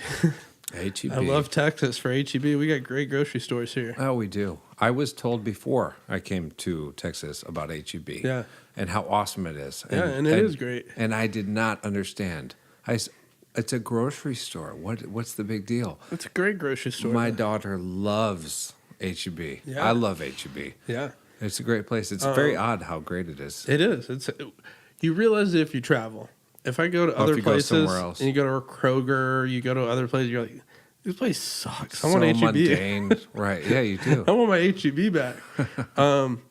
No, we love the local produce. We love local eggs. That's a big thing for us. I love getting fresh eggs locally. And I think it's relatively inexpensive, and it makes us use it. We try our best to use it before it goes bad. Yeah. And it makes you be creative. You're like, oh, I got this and this and this week. Hopefully I got to use it somehow. Do you guys do anything with the gardens? Yeah, I love to garden. I've been working all day in the garden bed. Okay, cool. Yeah. We raised beds. Raised beds. What's in there now? Right now, I've got peppers, tomatoes, jalapenos, or like green peppers. I got everything, man. I got jalapenos. Peppers are really good. Yeah, down I got here. all different kinds of peppers. I got poblanos, habaneros, jalapenos, herbs. How many do you do? Oh, my wife has got the green thumb, so our backyard is a huge. That's awesome. Garden. She's really into Texas native stuff, so we have a lot of just different grasses and plants, and it's you a big. You ever flip on 5:90 a.m. and the Sunday morning? No, Just do it. this Sunday. Is it the it's a gardener. Central Texas Gardener? It might be. It might. We were big on PBS's Central Texas Gardener. It's a show. It's great. Do people call in and ask? No, it's just like a TV show, but it's amazing. It's a little PBS show, but it's wonderful. I don't think it's the same, but she's a big gardener. So herbs, we have tons, from oregano, rosemary, chives, cilantro. I mean, all of them. Everything. So cilantro, that's a tricky one to keep around. Yeah. But it's like beautiful when you have it fresh, right? No, I mean, you can't. Anybody who doesn't have a garden, when you pick something out of a garden, there's just no comparing it to anything else. How does it compare to when you get this local produce delivered? I mean, I don't think I'm as good as those guys. Yeah. I think it depends. But when it's like fresh rosemary right off it's great. I mean, herb-wise especially. Yes. I think that's more what I was And herbs are so easy to grow. Herbs, they just grow. And if you're lucky, they just grow. And we grow a lot of lavender. We grow a lot of lemon balm, Thai basil, things like that that we use just in the household. I had we use a lot of lavender and then mix it with, soaps, or mix it with things just for cleaning purposes. Things, we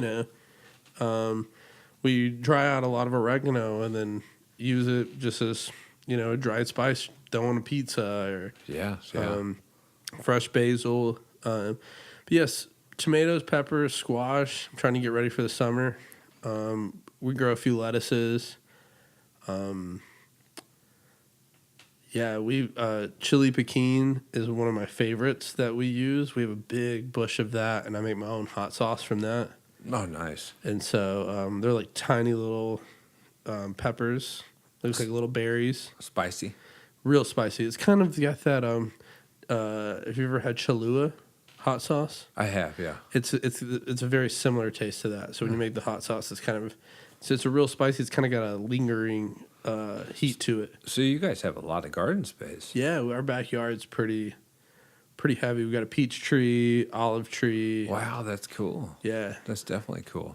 Yeah, we like to grow. Like I said, I was working kind of in the raised bed all day trying to get it ready for our summer stuff. As much as we can, as much space as we can get. We try our best to grow herbs, flowers, whatever we can.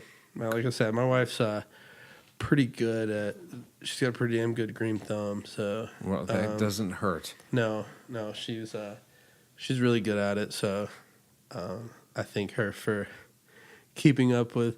And it's also just nice. It's nice to sit on the back porch and have a beautiful yard. Oh yeah, you can smell it. It's in the air. I mean, it's a nice place to just relax when you work. When you do work a lot, again, like you were saying. I do work a lot. We work with any kitchen. You work hard.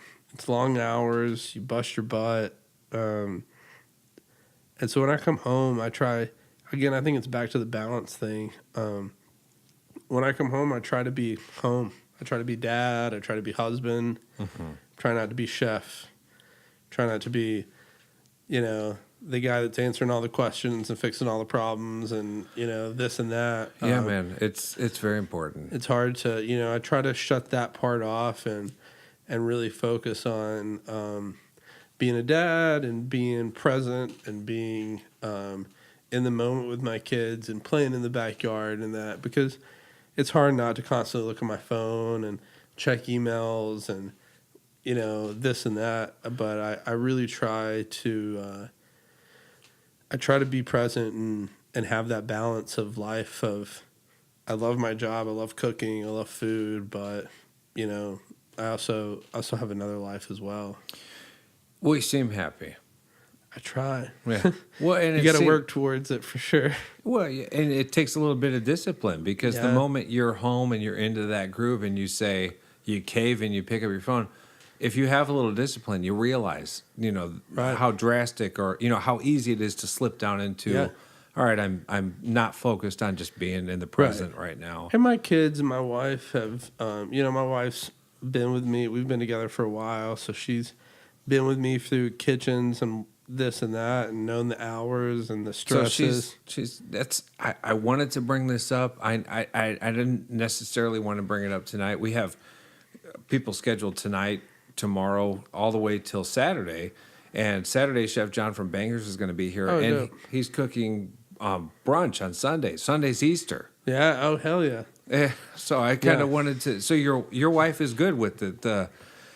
I mean, has it ever been hard on you? Yeah. I mean, have you been working on holidays and stuff like that? Oh man, I've missed so much. Yeah, it can be. Yeah, it's holidays and there's a lot of people who don't know that. A lot of people cooking, chefs, culinary arts industry people, they're going to be aware. But people looking in, people don't get that. We're out there grinding when you want to come eat. Yeah, that's when we're making our money. It begs to it questions. Where's your holiday? It's never the same, So the holiday, as we're talking about, is when you're turning off and you go home. That is I miss a lot of birthdays, anniversaries, Valentine's days, and this and that because we may not celebrate it that day. Yeah, we may celebrate it another day, but. Yeah, you got to work. Things happen. It's always tough doing that grind that day. And it's easy to get caught up because it gets real busy always on those days. But when you're going into it, you're a little. Luckily, I have a wife and a support system that's pretty chill about that sounds like it. It's not about the day. It's about celebrating when we can and when she understands that. But it's I mean chefs. We, most of our days off, I think, for the industry, the food industry, it's usually Mondays, Tuesday, Wednesdays, it's random days during the week. Right. That's our Saturday and Sundays, those are our days. And I would just point out the one nice thing is that if you go out, everyone else is at work. Exactly. So you can get things done. Like, I always laugh. I got married on a Monday. Because I was in the industry and I got married. When were you back to work? I don't know. Did you guys take a honeymoon? No, we didn't. Oh no! But I was probably. Don't say Tuesday. No, we had a few days. I had a few days off, but I probably back the next week. But at the time, I was working the line, and people laughed. They're like, you got married on a Monday. I'm like, I worked in the industry. That was when all my friends could come to my wedding. Yeah. I mean, that was when I got off. That is funny, right? Yeah, but that was the day we got married because I worked at Cipollina at the time, and all my homies, all my friends, we all cooked the food together for my wedding, and that was the time that everybody could come out for a wedding, and it was a pretty big industry wedding. That's cool. But that was when the Royal Fig Catering. No, I catered that one myself. Oh, cool. I don't know why I did that. I was young and dumb. I don't recommend that. Right. Don't do that. Don't do that. You need to relax on your wedding day and enjoy your newlywed wife. Exactly. Enjoy your family and your friends and not stress about cleaning green beans the night before your wedding. Oh, yeah. But... yeah, I got married on a Monday because that's the industry. That's just how it worked. And, that's funny. That's the life we live though. It's hard work. It's tough, and I'm not I don't work the line. I still cook day in and day out, and I've still got burns. You got battle scars everywhere. I see every day, but I mean But I like to think that I have a good balance in life of what I do and keeping my family and life. Well, it sounds happy. Like it. It really does. I mean, I think it's important. And I think that but and whether you know or not, your children are watching you, and you've got a great environment for them with the gardening and the fresh produce delivered, and flipping the eggs already at 8. Yeah, that's a great spot for them to be in. So, yeah, I mean, I try. I think growing up in Austin's a great place, and wherever you grow up. But I just think it's, having those qualities of life with what's important. Well, priorities, right? Priorities and food's important to me. It's something we always got to do. We all have to eat. We do, and right? You'll be employed for a while. Yeah, we all got to eat, and if you can make it good, and and all sit down together. Like I said, it always usually starts a conversation, and it brings people together. Oh, and, absolutely. I'm happy to be part of, kind of back to what we were talking about with Brent, I think, who asked that question of, I look at my life, what am I doing with my life? Yeah, I think I constantly look at that. I think all of us do with what we're doing with our life, but I think ultimately cooking's all I've ever done for the majority of my life. It's what I know the most. Food is what I know the most. It's what I enjoy the most. I think that I will probably stay within food in some aspect of my life for the rest of my life. Yeah, not a bad idea. And yeah, I still look at it and want challenges and want to do more and want to continue to grow. I really think that the way Austin is growing, even staying within Royal Fig, the way, events may increase. Oh, absolutely. Who knows? I mean, you may be with them for quite a while. Yeah, like I said, Royal Fig's a big family. I've been there for a while. Obviously, people come and go, but it's close to home. It's still a small company. It's still a family-run company. It's Dan and Kristen. They're the owners of the company, but they're very involved with everyday, tasks. And, Dan kind of runs the back of the house. Kristen runs the front of the house. It's very much a family-run business. It's a small business, but, we do a lot of stuff. And we constantly stay busy, that's for sure. Well, so catering, a lot of catering companies will fluctuate. And, of course, Royal Fig is no exception. You're going to fluctuate with the season, but the one thing about Royal Fig Catering is it's pretty steady throughout the year. You guys aren't. Yeah. You're going to have a consistent. We have a slow season for sure. Of course, you have a slow season, but there are some catering companies. Deep summer, deep winter is kind of, when it's brutally hot out and it's brutally cold out.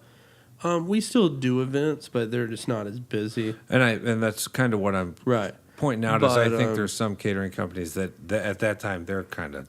Yeah, but we're still working. It's still we're still booking things. We're still doing events and doing tastings and doing open houses and it's nonstop work and it's a kitchen. We're very much a scratch kitchen. From we pickle everything that's not used the week before. Yeah. The next week tries to get pickled. We make our own bacon. We smoke all our own meats, barbecue style, on a pit with, just, traditional style, Texas style with just wood. We try to do everything as much as we can. Yeah. From scratch, we have a pastry kitchen, making wedding cakes, desserts, things like that. So, we've got a full operation that we're going around the clock. So what would you think? You did Cipollina, and there's not been, you have plenty of experience in the kitchen, but for someone who's thinking about a restaurant, like a traditional restaurant setup, and going into catering, what's your advice or maybe some words that might sum up what they're, because a lot of people I don't think know what to expect. I think cook-wise and industry-wise, I think restaurants are different because there's that time. There's the service. There's the service. So there's a time strain and a time stress. There's like a constraint on everything. Yeah, because you're trying to get it out as fast as you can. You're trying to get quality out as fast as you can, and it's every day. It's a grind every day, in and out, in and out. Catering is different because a lot of times, we do events throughout the week, but weekends are our biggest, so we kind of have a bit of time. But quantity-wise, we do a lot. Yes, that's where it would differ. And I think don't think about catering in the sense of what most people think. I think that you can still have integrity, the same integrity. You mean most people think like they're going into like a all-you-can-eat buffet? Yeah, I think that I think most people who think of wedding food think of like a hotel, or they think of just cold, dried food. I don't know. Yeah, I get you. I just don't think people have a lot of expectations. Sure. And I think that you can have those expectations, and you can have those. I think you can have integrity and quality. Mm-hmm. Oh yeah. Just as much with catering as you can with anything else. Yeah. And I think we try our best to keep that integrity and make good food and make quality food and use really good ingredients. I think more than anything, that's important, is using the ingredients that are, let them shine. Yeah. Let the farmer shine. Let the rancher shine.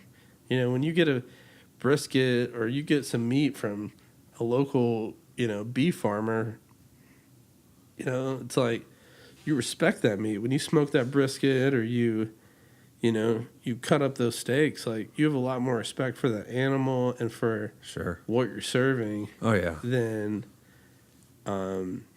if you're just getting it from some factory. Oh yeah.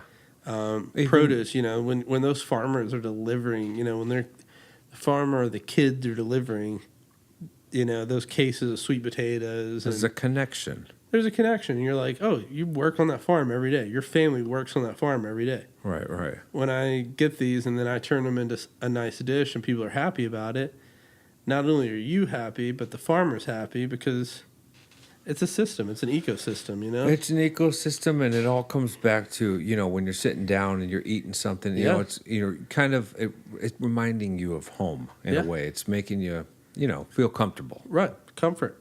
Again, I think food is comfort a lot. And it's not like you're, selecting something out of the Matrix. You're selecting something from down the way. Right. And you're realizing it's all part of where you're at, Yeah. This grew here. It grew for a reason here. It's in season. I'm eating it in season. This is when I should be eating it. Right. This is the peak quality of it. And that's, what I'd like to think people think of our food and what we're trying to do when it comes to catering and doing weddings and events and whatnot. Like I said, we also try to provide that family environment. We want people to have a good time and eat really good food. Sure. Sure, yeah. Well, this is excellent, man. I mean, I'm glad you shined a light more onto the catering side of things, but more than that, I mean, I've learned a lot from talking to you today, and it's good to know that you yourself are a happy man. Your father. You're doing your thing. You're kind of comfortable, and that's achievable in this industry. It's not slaving away always. I mean, if you have dreams to start a family, and you're still working. Yeah, of course. And it sounds like it's kind of progressed into a spot where you'd rather be doing what you're doing now than just say if you were working at Cipollini, you wouldn't be working with these ranchers and fresh produce companies. So it's brought you to, in a full circle to a really great spot in your life. Yeah, I appreciate Austin, and I appreciate the places I've worked and the people I've met.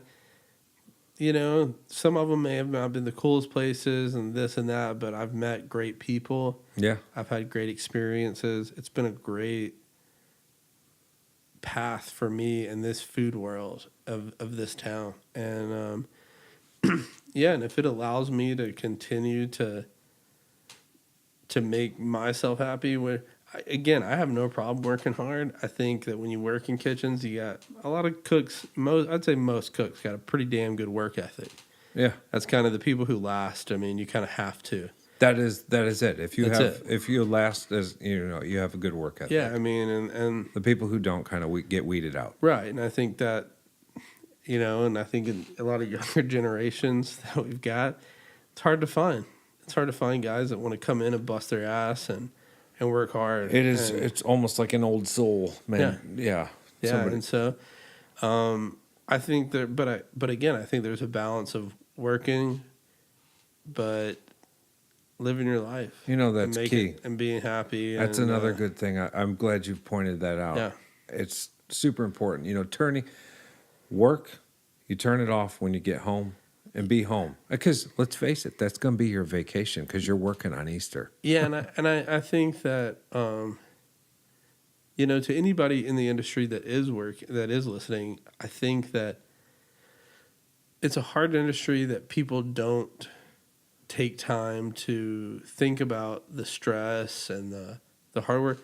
That hurts people, man. I think it does. It hurts. It's wearing on people. It's wearing on people's mental states, their physical states.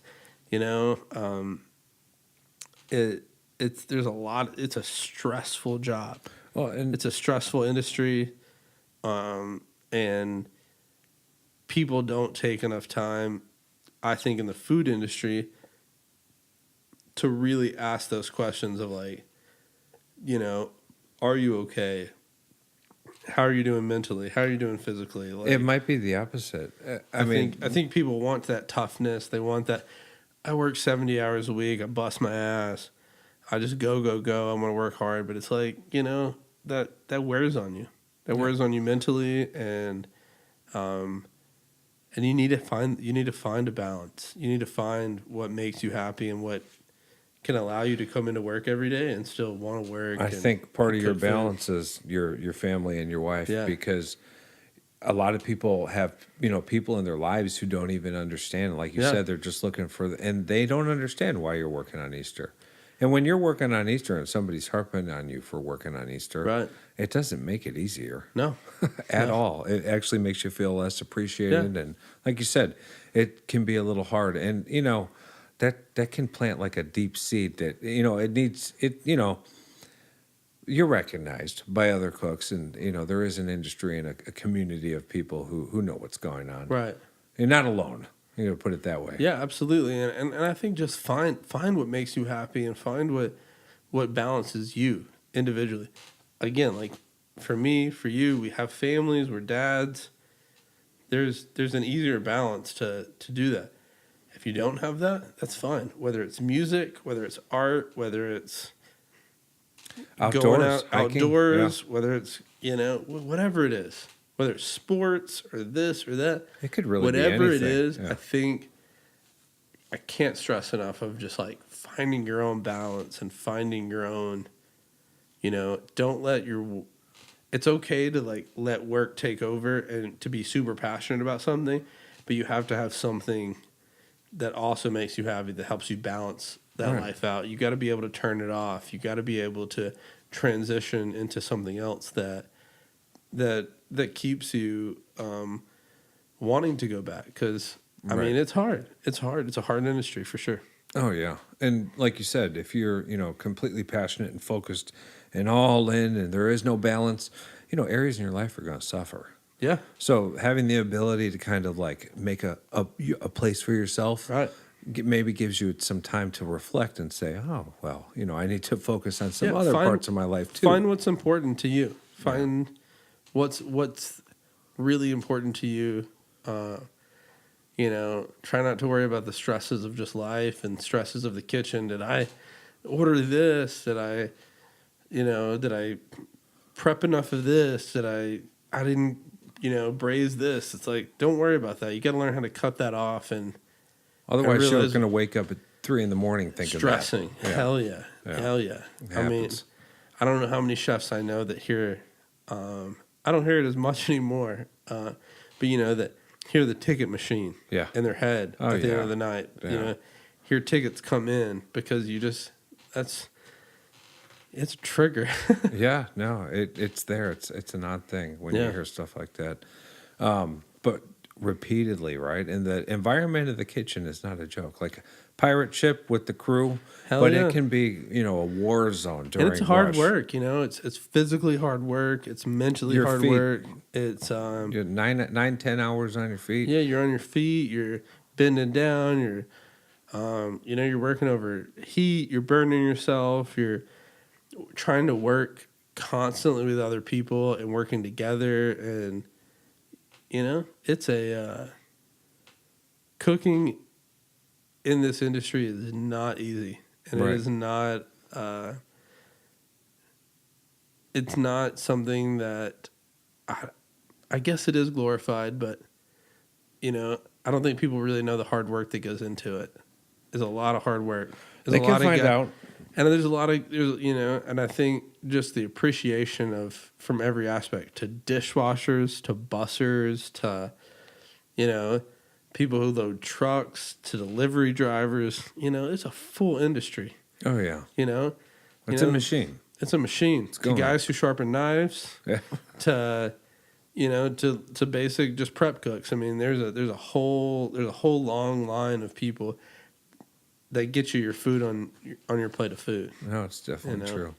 There are many pieces of the puzzle that make your plate. Very much. And that was, that's part of the point of doing these, is I really hope that anybody listening, it reaches beyond just our industry, and that people are able to listen and understand that there's some real heart going into some of these things that you see, some of the things that you end up eating. Yeah, I think there's a lot on Easter morning. Yeah, I think there's a lot of heart. I think that in this city specifically, you got a lot of people who put a lot of heart and a lot of passion, a lot of love into the food. I think that's why we got a lot of really damn good food in this town. We do. We got some. I think we're spoiled. I think we've got from barbecue to Southern food to, everything. Oh, yeah. Mexican food. And we're going to see what pops up here in the next few months. I have some serious, everything is growing very quickly. Yeah. I see some things with their finishing touches on, and I'm not sure what's coming, but we're going to see very quickly. But, here. it's a good food scene. It's a very positive scene in this town. Oh, yeah. And it always has been since I've been here, and it's continuing to grow. And I think congrats to all the people continuing to open restaurants and continuing to open food trucks and, personal chefs and private chefs and all of it, man. It's a grind. We're having a personal talk here. Anthony Bourdain passes away.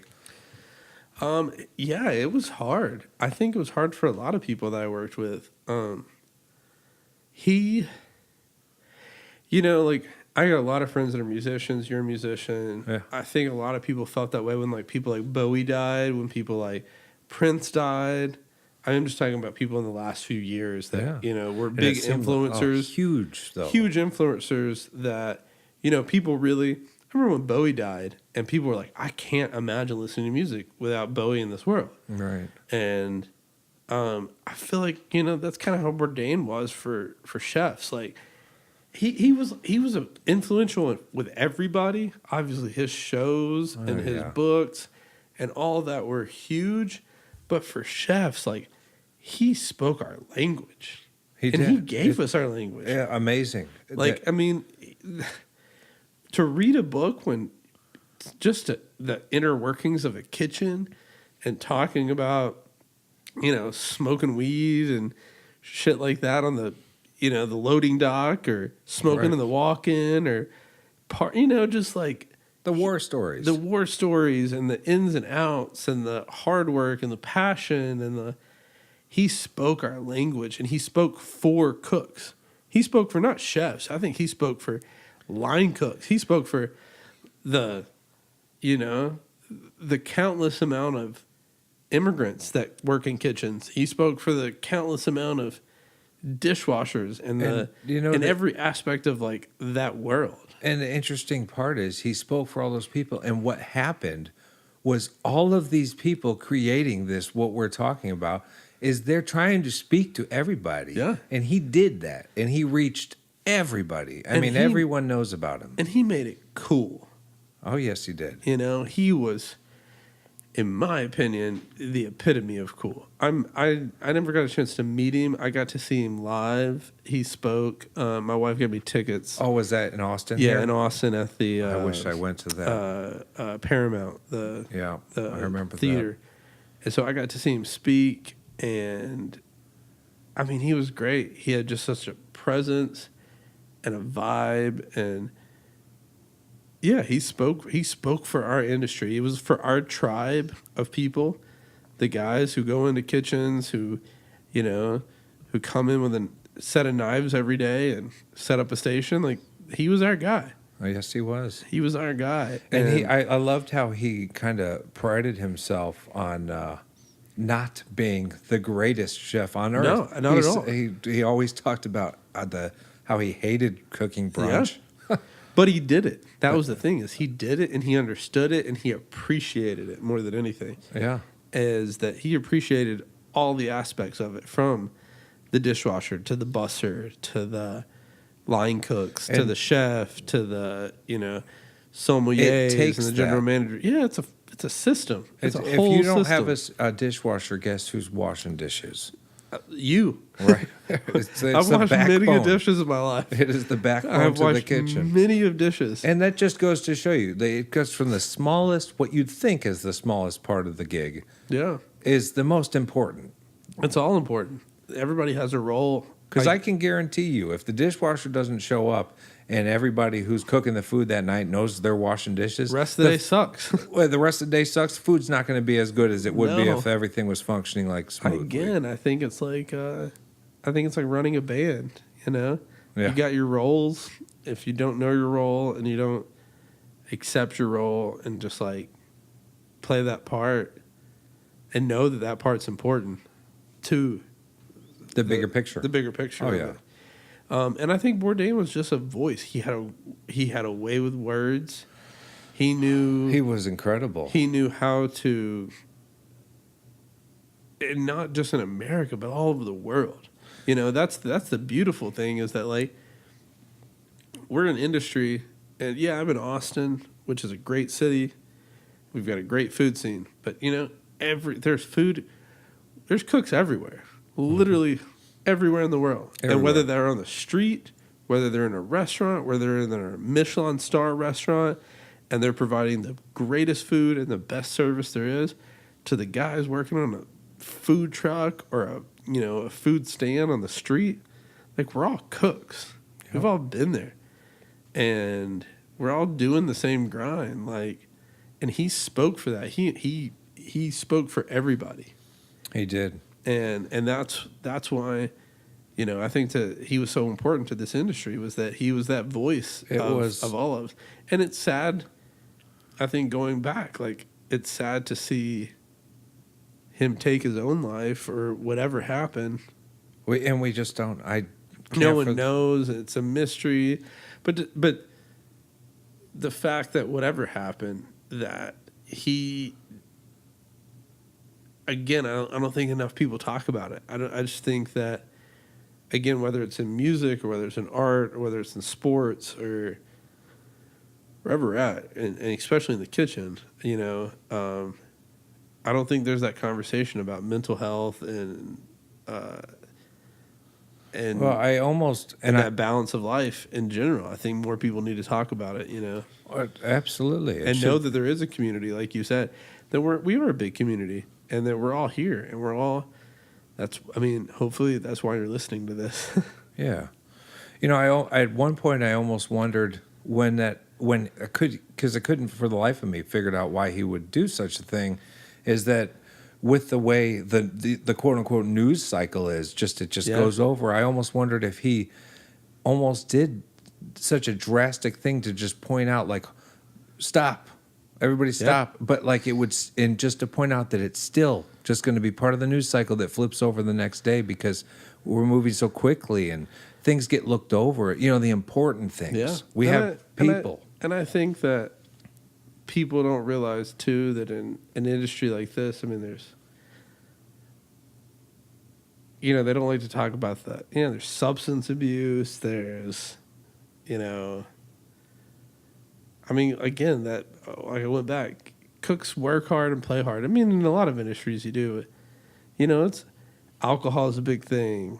Drugs are a big thing. Mental health is a big thing. But it's something you don't talk about because it's just part of life. Part of the everyday grind. If not taken, if not done responsibly, no matter how hard you try, alcohol or any kind of substance can really take charge. And I think more people need to talk about it, because it's hard in this industry not to get lost in all that shit. Oh, yeah. I've seen a lot of guys that I've worked with in the past and that go down tough roads because of substance abuse and things like that. That it's a stressful job. It's hard not to go down easier roads. But again, I think that's where you have to have balance in life, and that's where you have to have a good support system and be open to people and be like, yo, I'm struggling, I'm stressed, I'm tired, I'm. And at the same time, maybe, like just we said, we don't know. Talk to each other. Talk to each other, and like we said, we don't know. Maybe the purpose, or if there was a reasoning in Anthony Bourdain's mind to, because he had to know he was going to create a gigantic impact. Oh, I'm sure. And I don't know if he thought about it or not. If he was, he obviously had his own personal life where he was, going through whatever he's going through. But I think he was also so famous that, I don't think you get to a point where he can't go to the grocery store. Yeah. I don't think he could, I think he was so famous that all of the things that made him famous, he couldn't do anymore. He couldn't go to a basic restaurant. He can't go to a dive bar. He can't go to a coffee shop. I've always pointed out that a lot of guys who work in the back of the house they work there because they don't go good in the front of the house. Hell yes. So how do you take a guy in the back of the house and throw him into superstardom and he can't go anywhere? I'm sure he. Well, he was an artist. I mean, and he was All right, yeah, you're right. That's a great statement. It might have been hell on earth for him. Yeah, it's a great statement because you're right. I mean, the reason most guys are in the back of the house is because we don't want to be in the front of the house. I don't want to be in front of people. Right.